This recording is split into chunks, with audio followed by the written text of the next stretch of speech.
Детско-юношеский телеканал «Тамыр» продолжает колесить по городам и селам с презентацией многосерийного мультфильма «Нурбастан». На этот раз съемочная команда отправилась за пределы республики, в Челябинск. Здесь, в школе номер 24, активно изучают башкирскую культуру и язык. Поэтому ребята смотрели мультик с особым интересом. Но вы же догадываетесь, что одним просмотром не обошлось. Была еще интеллектуально-творческая викторина на знание башкирской культуры. Знакомьтесь с победителями, обладателями звания «Умник» Айдар Сафуанов и Данил Мусин. Сегодня я стал умником города Челябинска. В принципе, когда я проснулся, я не хотел сюда идти, потому что я хотел спать. Но сейчас пришел, выиграл, прикольно получилось. Мы смотрели мультики, «Нурбастан», 2 серии посмотрели. Прикольные. Челябинская школа номер 24 уникальна не только тем, что здесь изучают башкирский язык в качестве дополнительного языка, но и здесь активно развивается школьное телевидение.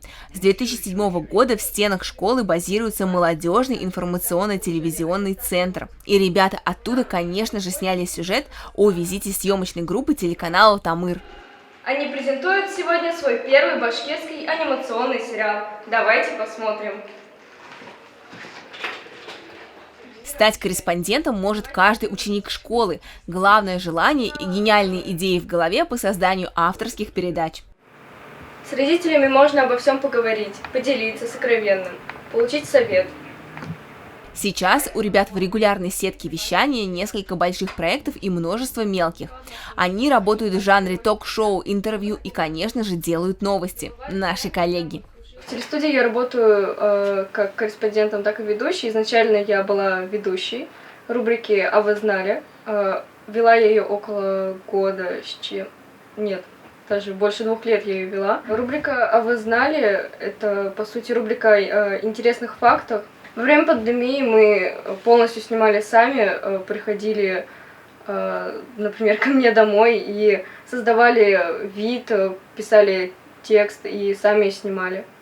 Если раньше труды ребят демонстрировались только в родной школе, то сейчас они вышли на более широкую аудиторию. Их программы можно посмотреть в соцсетях, на сайте. И что самое крутое, в других школах металлургического района города Челябинск. Для такого масштаба нужен большой штат работников. И он есть. Вот, смотри, ты вот отсюда его берешь, сюда перекидываешь. Все, видишь, у тебя уже выделено даже. Дима немногословен, ведь он работает за кадром. Круг его обязанностей – собрать из всех отснятых видеоматериалов самые ценные кадры. Дмитрий монтирует передачи. Такой специалист называется инженер монтажа. Я работаю в этой студии 1-й год, но, тем не менее, у меня уже достаточно много друзей и знакомых, которые могут мне помочь в случае чего. Ребята снимают работы на уровне, так что, возможно, совсем скоро вы увидите их в эфире нашей детской информационной службы. Татьяна Никитина, Нурислам Хайриев, специально для Горы новостей.